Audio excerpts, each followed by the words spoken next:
करण का नोट पढ़कर अंकिता इतनी बेचैन हो गई कि उसके आंसू थमने का नाम ही नहीं ले रहे थे। गाड़ी में भी उसकी आंखें बार बार नम हो रही थी, जिसे वो बड़ी सफाई से दिशान की ओर नज़रों में आए बिना साफ कर लेती। लेकिन उसे यह अंदाज़ा नहीं था कि लड्डू की नज़रें उसे बराबर स्कैन कर रही थी। दिशांत से उसके आंसू छिपे नहीं। दिशांत अंकिता की ओर देख उसे बात करने के लिए अपने होठ हिलाता कि ट्रैफिक सिग्नल से कुछ ही दूर एकदम से यू टर्न लेने के चक्कर में एक स्कूटी पर सवार लड़की उसकी कार के आगे आ गई। दिशांत हड़बड़ा कर गाड़ी में ब्रेक लगाता है। उससे पहले ही वो लड़की दिशांत की गाड़ी से टकराकर उस महिला के साथ जमीन पर चारों खाने चित हो गई, जो उसके पीछे बैठी थी। अचानक गाड़ी की ब्रेक लगाने से अंकिता आंखें खोलकर बाहर देखती है। जैसे ही उसकी नज़र उस महिला और लड़की के पर पड़ती है, उसके चेहरे पर पसीने की बूंदें झलकने लगी। वो अटकते हुए कहती है, लड्डू, ये क्या किया तुमने? दिशांत अपनी सीट बेल्ट खोलते हुए गुस्से से कहता है, अंकी यार, मेरी कोई गलती नहीं। इस पीटी ऊषा को लगता है कि किसी मैराथन में जाना है। इसकी तो ऐसे की तैसी इस उड़ान खटोले को बहुत जल्दी है अपना टिकट कटवाने की कि तुम रुको, मैं इसे अभी देखता हूँ। अंकिता दिशांत को रोकती उससे पहले ही वो झट से गेट खोलकर बाहर निकल जाता है। दिशांत गाड़ी से बाहर आकर गुस्से से कहता है, अरे वो मैडम, जब गाड़ी चलानी नहीं आती तो क्यों बेकार में हाथ पाँव तुड़ाने का शौक लेकर घर से निकल पड़ती हो? अरे खुद का नहीं, कम से कम अपने पीछे बैठी सवारी का तो सोच लिया होता। अजमेर में ऑटो की कमी नहीं जो निकल पड़ती हो अपना उड़न खटोला लेकर। यदि मेरी गाड़ी के ब्रेक सही वक्त पर नहीं लगते तो कसम से इन आंटी को दो चार हड्डियाँ टूट गई होती और तुम्हारे कितने दांत और हड्डी सही सलामत बचते, ये कहना मुश्किल था। दिशांत की बातें सुन जहाँ इस महिला का गुस्से से चेहरा तमतमा गया, वहीं वो लड़की खड़े होकर जैसे ही अपने सर से हेलमेट उतार कर दिशांत की तरफ पलटती है। उस लड़की को हेजल आइस, धूप में चमकता गोरा लाल चेहरा, शोल्डर तक लहराते कर्ली बाल, सांचे में ढला नाजुक बदन, सुर्ख होठों को देख दिशांत उस उड़न तस्वीर में खो गया। कुछ ऐसा ही हाल उस लड़की का था। और भी दिशांत के ड्रेसिंग लुक, आकर्षक फिगर को देख अपनी पलका झुकाना भूल गई। दोनों एक दूसरे में इस कदर खोए कि उन्हें ये भी आवाज़ नहीं था कि वो बीच सड़क पर खड़े हैं।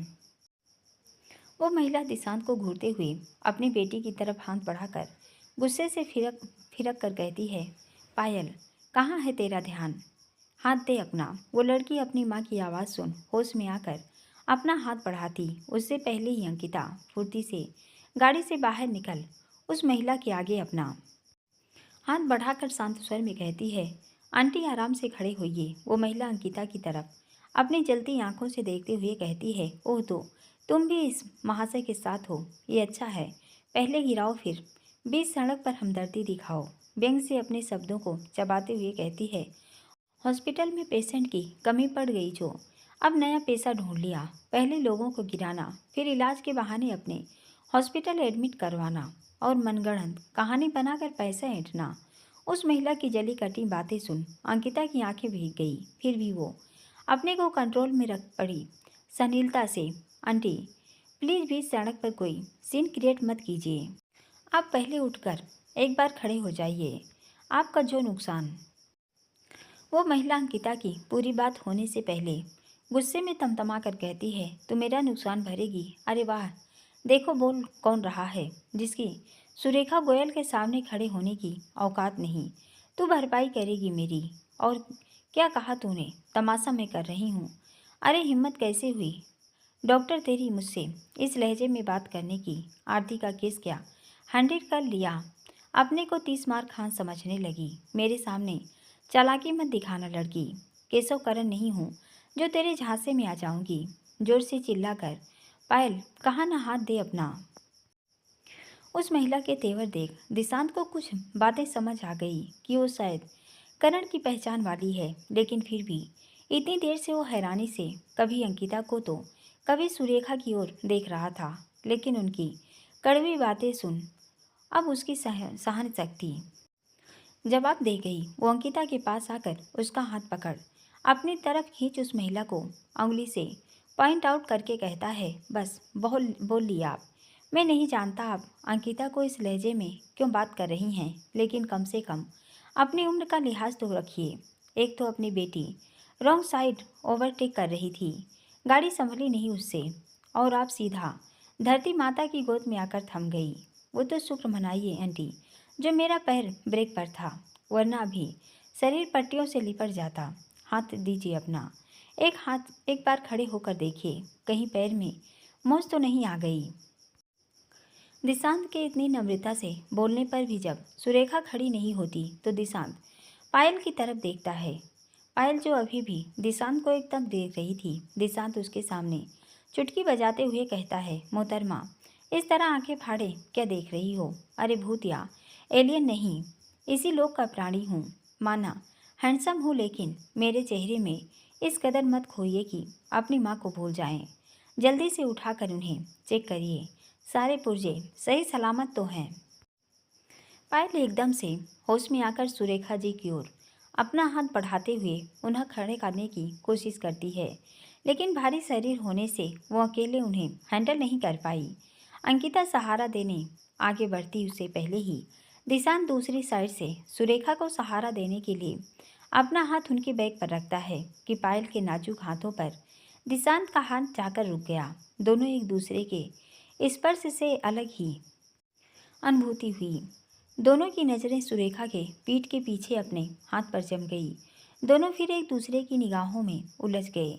इस चक्कर में सुरेखा जी का बैलेंस फिर गड़बड़ा गया और वो दोबारा से धरती माता की गोद में धम्म से गिर गई। इस बार शायद उनकी कमर में चोट लगी, जिससे दर्द के कारण उनके मुंह से आह निकल गई। अंकिता दोनों को इस कदर एक दूसरे में खोए देख हल्के गुस्से से कहती है, लड्डू ध्यान कहाँ है तुम्हारा? शायद इनकी कमर में प्रॉब्लम हुई है। आंटी प्लीज एक बार हॉस्पिटल चल लीजिए, हम अभी नज़दीक ही हैं। अंकिता की बात सुन सुरेखा अपने दांतों को पीस कर कहती है, पायल ऑटो रुक जाओ, हम सीधा घर चलेंगे।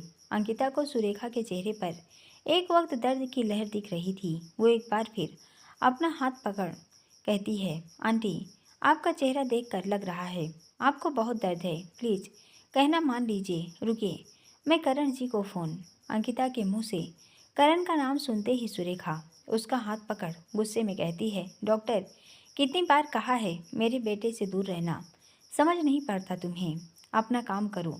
तुम दोनों शायद तुम्हारे रंग में भंग कर दिया। तुम्हारी तो फितरत ही है लड़की लोगों के दिलों में से खेलना। दिशांत पर एक नज़र डाल व्यंग्यात्मक लहजे से कहती हैं, बड़ी जल्दी नया मुर्गा फंसा लिया। सुरेखा की बात सुन अंकिता की आंखों में नमी आ गई। वो उनकी बात का जवाब देती उससे पहले ही एक कैब आकर उनके पास रुकती है, जो दिशांत ने बुक करवाई थी। दिशांत सुरेखा को गुस्से से घूरते हुए पायल से कहता है, मैडम अपनी मम्मा को उठा लीजिए और इन्हें सीधा किसी अच्छे हॉस्पिटल में ले जाइए। अंकिता का हाथ पकड़ 2 कदम आगे बढ़कर पीछे घूमकर कहता है, और हाँ पीटी उषा मतलब उड़न खटोला, इनकी कमर बाद में दिखाना, पहले इनके दिमाग का इलाज करवाओ। गर्मी बहुत एक्सिस भरी हुई है इनमें, समय पर इलाज जरूरी है, वरना किसी दिन गर्म होकर फट जाएगा। दिशांत सुरेखा की तरफ देखते हुए कहता है, पीटी उषा की मम्मा अभी ज़्यादा उम्र नहीं है आपकी, जीवन में बहुत काम बाकी है जो आपको करने हैं। कमर तो ठीक होती रहेगी, पहले दिमाग के नट बोल्ट। दिशांत आगे कुछ कहता उससे पहले ही अंकिता उसके मुंह पर हाथ रख गुस्से से कहती है, लड्डू अब एक शब्द बोला ना तो फिर तुम यहीं कूद जाओगे मेरे हाथ से। दिशांत उसे घूरते हुए आगे बढ़कर मस्ती के मूड में कहता है, बेबी डॉल मैंने तो सुना था इंडियन गर्ल्स अपने पति को परमेश्वर मानती हैं, लेकिन तुम तो मुझे कूटने की धमकी दे रही हो यार। अरे आज ही हमारा रिश्ता जुड़ा है, आफ्टर ऑल मैं तुम्हारा होने वाला पति हूँ। माना बचपन के दोस्त हैं, लेकिन अब दोस्ती से गहरा रिश्ता बन गया है हमारा। यार थोड़ा तो इज्जत से पेश आओ। दिशांत की बात सुन अंकिता गुस्से से उसे देख गाड़ी में जाकर बैठ जाती है। दिशांत जल्दी से गाड़ी स्टार्ट कर गुस्से से कहता है, मुझे ये गुस्से वाले लुक देना बंद करो। अरे इतना गुस्सा आ रहा था तो उस मोटी आंटी के सामने जुबान क्यों नहीं खुली तुम्हारी? कहाँ गई मेरी वो बचपन वाली बेबी डॉल? जो गलत बात को तो छोड़ो, अपनी बात भी लड़ झगड़ कर मरवा लेती थी। दिशांत की बातें सुन अंकिता की आंखें भीग गई।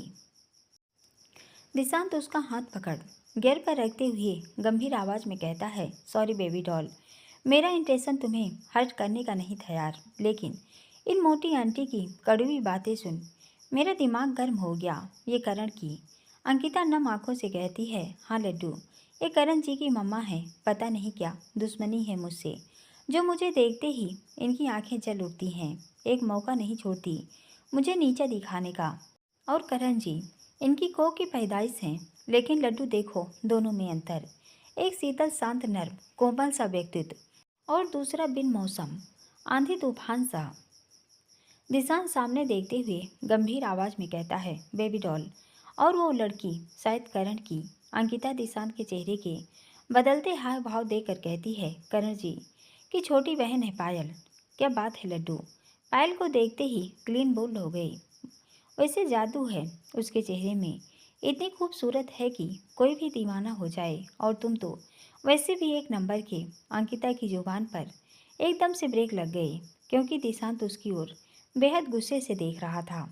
अंकिता अपने होंठ पर अंगुली रख धीमे स्वर में कहती है, सॉरी लड्डू। दिशांत उसका हाथ छोड़ गुस्से में गाड़ी की स्पीड बढ़ाते हुए कहता है, बोलो कहाँ जाना है तुम्हें। पीजीआरएस ऑन करके लोकेशन डालो, मुझे आइडिया नहीं है यहाँ का। अंकिता नम स्वर में कहती है, लड्डू अब सीधा घर ही जाना है, मूड नहीं। दिशांत हल्की नाराजगी से कहता है, मूड होगा कैसे तुम्हारा, वो तो करण की माँ ने। अंकिता भावुक होते हुए कहती है, please laddoo, no more question in this topic. Ankita को भावुक देख दिशांत खामोश हो गया। उसकी गाड़ी सीधा आशा विला के आगे रुकती है। वो अंकिता से कुछ बोलता उससे पहले ही अंकिता गाड़ी का गेट खोलकर दौड़ती हुई घर के अंदर चली जाती है। दिशांत गुस्से से स्टीयरिंग पर हाथ मारते हुए कहता है, ये प्यार भी ना अच्छे भले लोगों की जिंदगी में भूचाल ले आया। ये मेरी बेबी डॉल नहीं हो सकती।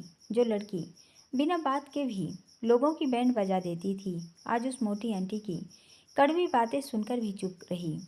इस एक लफ्ज भी नहीं निकला मुंह से, सिर्फ इसलिए कि वो करण की मम्मा हैं। तुम चुप रह सकती हो बेबी डॉल, लेकिन मैं नहीं। जिनकी वजह से मेरी बेबी डॉल और डैड की आंखों में आंसू आए, उसे दिशांत के कोप से कोई नहीं बचा सकता। फिर वो तुम्हारा पहला प्यार ही क्यों ना हो अंकी। मिस्टर करण गोयल, अपनी माँ को हाथ में रख लेना। अब की बार इन्होंने मेरी बेबी डॉल पर उंगली उठाई तो मुझसे बुरा कोई नहीं होगा। दिशांत गुस्से से बड़बड़ाता हुआ अपनी गाड़ी हॉस्पिटल की तरफ मोड़ लेता है। दूसरी तरफ वर्षा अपने कॉलेज से घर आ रही थी कि उसका फ़ोन बज उठा। वो ब्लूटूथ से फ़ोन कनेक्ट कर कर कहती है, बोलिए मम्मा। सुमन जी शांत लहजे में कहती हैं, वर्षा बेटा कहाँ रह गई तू, 5 बजने को आए हैं, अभी तक कॉलेज। वर्षा अपनी गाड़ी साइड में लगा कर कहती है, मम्मा वो आज एक सेमिनार था लॉ इंटर्न का, इसलिए लेट हो गया।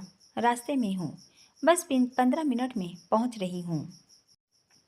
सुमन व्याकुलता से कहती हैं, बेटा सर पता नहीं कब आएगा, तेरे पापा का भी ठिकाना नहीं। शीतल रात घर आएंगे, डिनर तो वो घर से करके आएंगे बेटा, लेकिन फिर भी घर आए और यूँ चले जाएं अच्छा नहीं लगता। वर्षा हंसते हुए, मम्मा क्यों टेंशन ले रहे हो आप, बोलिए क्या लाएं। ऐसा करते हैं, जीजू सीतू की पसंद की आइसक्रीम ले आते हैं। सुमन मुस्कुरा कर कहती हैं, बेटा तूने मेरे मन की बात बोल दी। और हंसते हुए कहती हैं, वैसे भी छोटे जमाई बाबू के नखरे जरा अलग हटकर हैं। एसीपी साहब को कोई चीज़ जल्दी पसंद नहीं आती। यदि हम कुछ नया ट्राई करेंगे और इन्हें पसंद नहीं आया तो मेरी बेटी को भी नहीं खाने देंगे। उससे अच्छा है इनकी पसंद की आइसक्रीम ही ले आ दूँ। सुमन की बात सुन वर्षा को जोर से हंसी आ गई। वो शरारत से कहती है, मम्मा आने दीजिए जीजू को, हम बताएंगे उन्हें कि आज उनकी सासू माँ ज़बरदस्त तारीफ कर रही थी आपकी। सुमन हल्की मुस्कान के साथ कहती हैं, चुप हो जा शैतान, आजकल कुछ ज़्यादा बोलने लगी है। चल ध्यान से आना, मैं डिनर की तैयारी कर लूँ। सीतू के आने से पहले फ्री हो जाएं, नहीं तो बच्ची के पास ढंग से बैठ भी नहीं पाऊंगी। इतना बोल फ़ोन रख किचन में चली जाती हैं। वर्षा उस समय सौर के मेडिकल कॉलेज की तरफ से मार्केट एरिया में थी। वो अपनी गाड़ी वहाँ से नज़दीक के आइसक्रीम पार्लर की ओर मोड़ लेती है। थोड़ी दूर पर ही निधि पार्लर के आगे गाड़ी खड़ी कर वो अपना हेलमेट पहने ही अंदर शॉप में आती है। पार्लर में उस वक्त काफ़ी अच्छी खासी भीड़ थी। वो अपनी बारी का इंतज़ार कर रही थी कि उसके कान में एकदम से सौर के नाम की आवाज़ सुनाई दी। वो इधर उधर नज़रें घुमा कर देखती है, लेकिन उसे कोई नज़र नहीं आता। वो अपने मन में बुदबुदाते हुए कहती है, मैं भी ना एक नंबर की बुद्धू हूँ, हर जगह मुझे सौर ही दिखाई देंगे। वो पार्लर वाले लड़के को देखते हुए कहती है, भैया प्लीज़ जल्दी से ब्लैक करंट और कसाटा केक का फैमिली पैक दे दीजिए। वर्षा फटाफट उसे पैसे पकड़ा कर अपना आइसक्रीम लेकर बाहर निकलती है। जैसे ही वो गाड़ी स्टार्ट करती उसकी नज़र सामने पार्क की हुई सौर की गाड़ी पर ठहर जाती है। वो हैरानी से इस वक्त सौर की गाड़ी, इसका मतलब मैंने सही सुना, सौर अंदर ही है। वो गाड़ी से उतर फिर से पार्लर के अंदर आकर वहाँ बैठे लोगों पर नज़र डालती है। जैसे ही लास्ट टेबल पर अपनी नज़रें घुमाती है, उसके पैर लड़खड़ा जाते हैं। पीछे के टेबल पर सौर एक लड़की के साथ बैठा था। वो लड़की उसे बड़े प्यार से अपने हाथ से पकड़ी कैंडी खिला रही थी। दोनों को इतना करीब बेफिक्र होकर खाते देख वर्षा की आंखें भीग गई। उसका वहाँ खड़े रहना मुश्किल हो गया। वो अपने कदम बाहर बढ़ाती, उससे पहले ही सौर की आवाज़ उसके कानों में पड़ती है, जो उस लड़की का हाथ पकड़ हंसते हुए कहता है, आसरी आप भी ना। अरे यार, आपने सारी आइसक्रीम तो मुझे खिला दी, अब आप क्या खाएंगी? रुकिए, मैं आपके लिए। सौर की बात भी पूरी नहीं होती कि आसरी सौर का हाथ पकड़कर, आपको खिलाकर हमारा पेट भर गया सौर, कहीं मत जाइए, हम आपकी बची हुई खा लेंगे। इतना बोल सौर की झूठी आइसक्रीम खाते हुए कहती है, अच्छा ये बताइए अब कैसा फील हो रहा है? सौर मुस्कुरा कर कहता है, मच बेटर, सच में अब पहले से अच्छा लग रहा है, वरना घर से निकला था तब से लो फील हो रहा था, लेकिन आपने मेरा मूड फ्रेश कर दिया। अब चलिए, आज तो सर वार्ड में आए उससे पहले ही कॉलेज निकलते हैं, वरना उनके जासूस हमारी चुगली कर देंगे। वैसे भी आसरी काफ़ी टाइम हो गया हमें कॉलेज से निकले। आसरी बड़ी अदा से मुस्कुराते हुए कहती है, टाइम भले ही हो गया सौर, लेकिन मेरी कंपनी ने आपको वो नहीं होने दिया। खूब एंजॉय किया आज हमने। देखिए मैंने कितनी जल्दी आपका मूड फ्रेश कर दिया। सौर खड़े होकर कहता है, ये बात आपने 100% सही कही आसरी। आइए मैं बिल पे करता हूँ। आसुरी सौर का हाथ पकड़ हल्की नाराज़गी से कहती है, सॉरी, ये ट्रीट मेरी तरफ से थी, आपकी ड्यू रही, फिर कभी लेंगे आपसे। अभी तो आपके साथ लंबा सफ़र तय करना है। आसुरी की बात सुन सौर मुस्कुराते हुए कहता है, एज यू विश, आप आइए मैं गाड़ी घुमाता हूँ। इतना बोल आगे बढ़ता, उससे पहले ही वर्षा वहाँ से हटकर साइड में खड़ी हो गई, जिससे सौर की नज़र उस पर नहीं पड़ी। दोनों को इस तरह देख उसकी आंखों से आंसू बह निकले। आसुरी बिल पे कर जल्दी से बाहर निकल गई। दोनों के जाने के बाद वर्षा थके कदमों से बाहर आती है।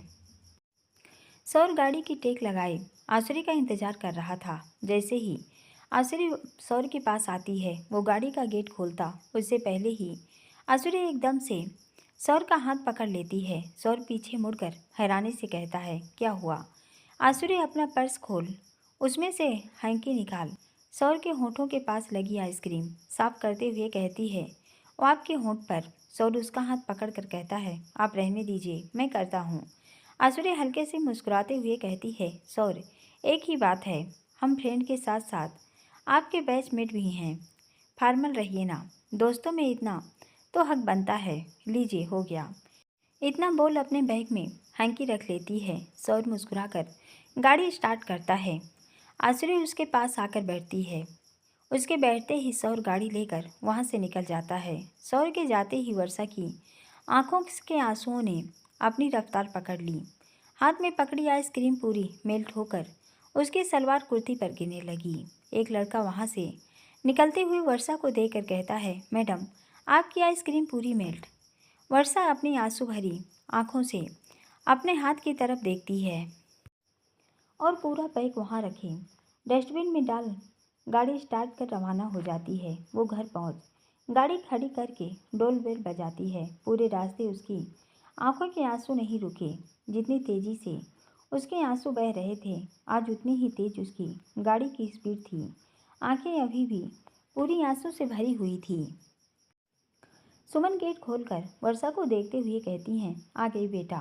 ला पहले मुझे जल्दी से आइसक्रीम दे दे। फ्रीजर में रख नहीं दूँ, नहीं तो मेल्ट हो जाएगी। वर्षा शांत स्वर में कहती है, मम्मा ओ इसलिए हम नहीं लाए।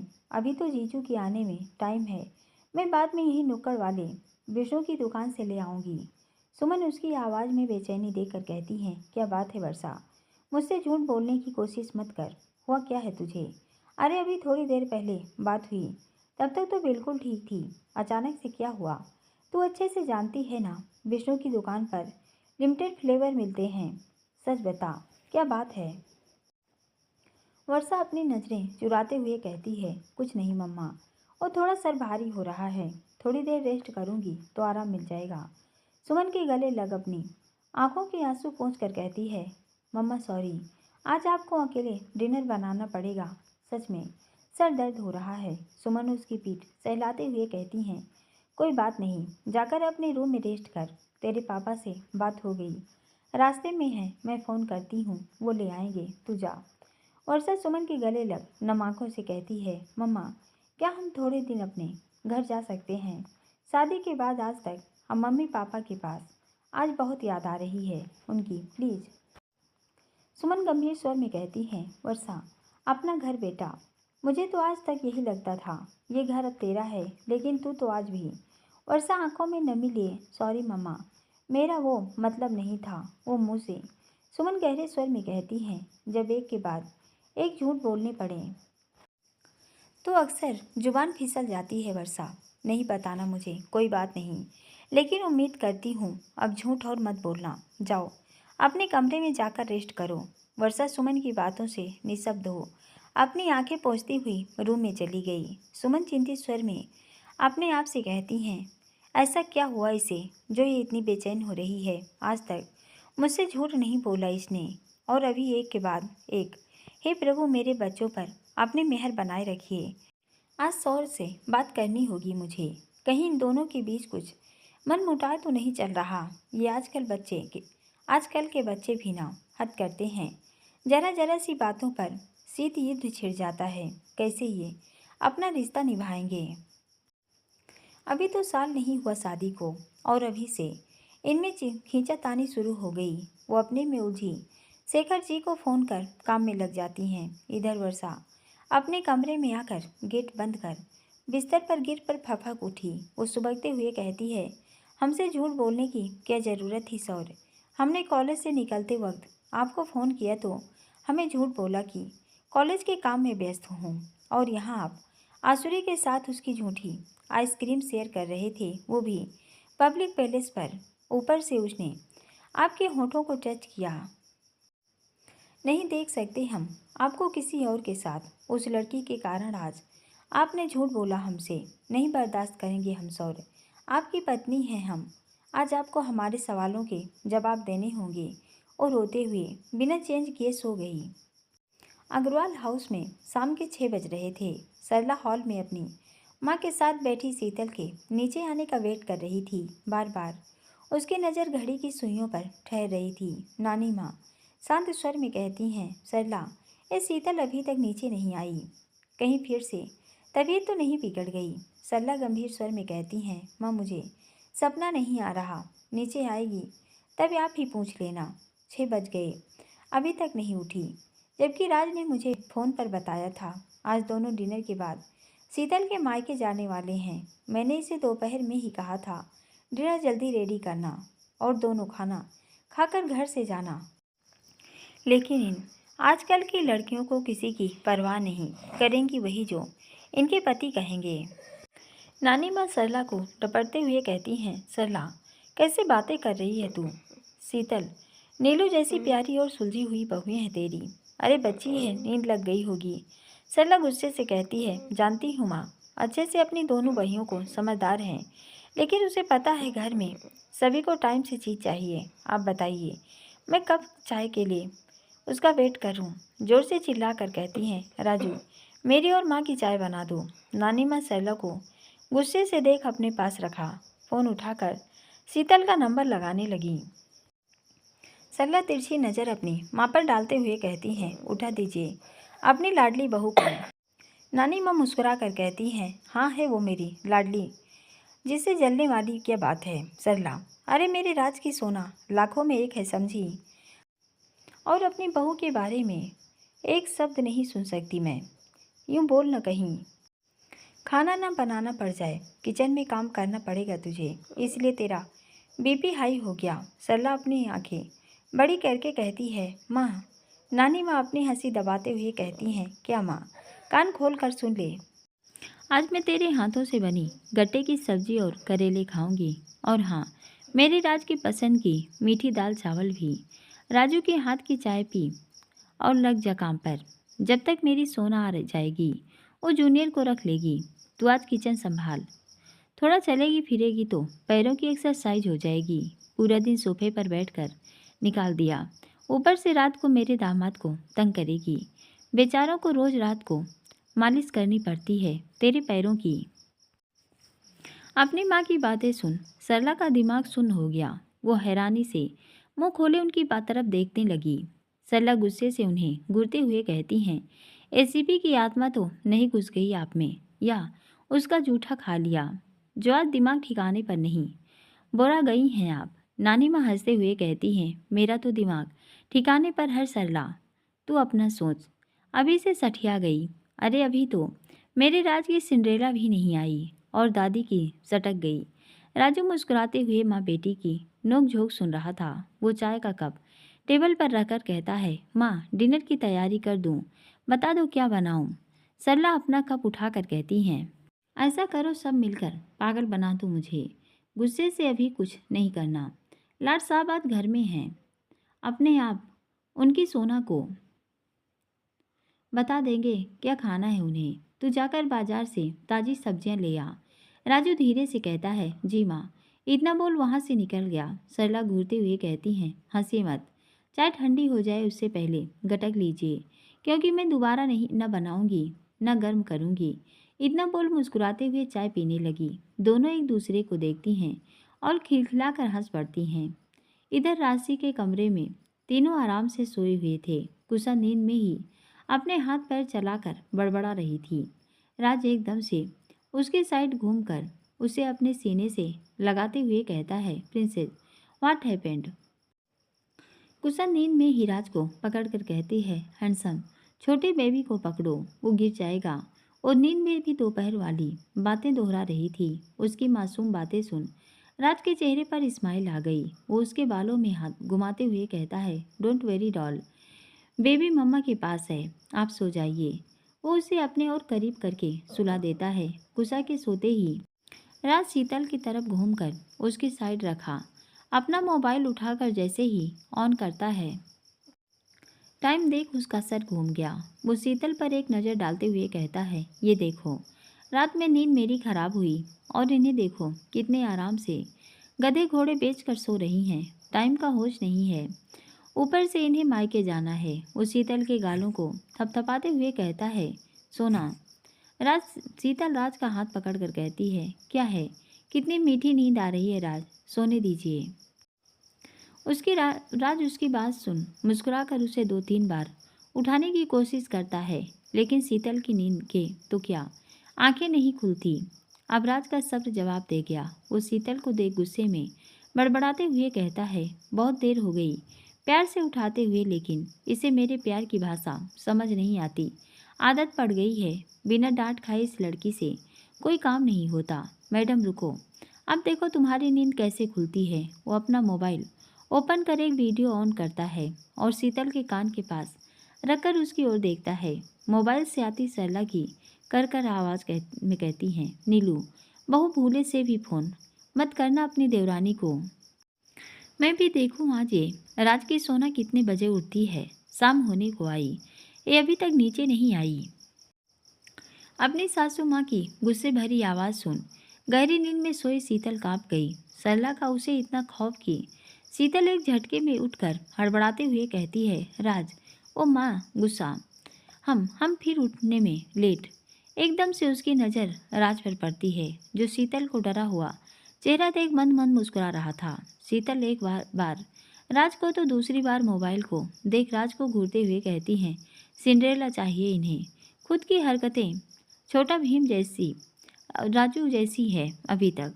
ऊपर से बाप बनने का भूत चढ़ा हुआ है। बहुत मज़ा आता है ना राज आपको हमारी हार्ट बीट बढ़ाने में। सड़ू कहीं के, कितना अच्छा ड्रीम चल रहा था, सारा मज़ा किरकिरा कर दिया दुष्ट।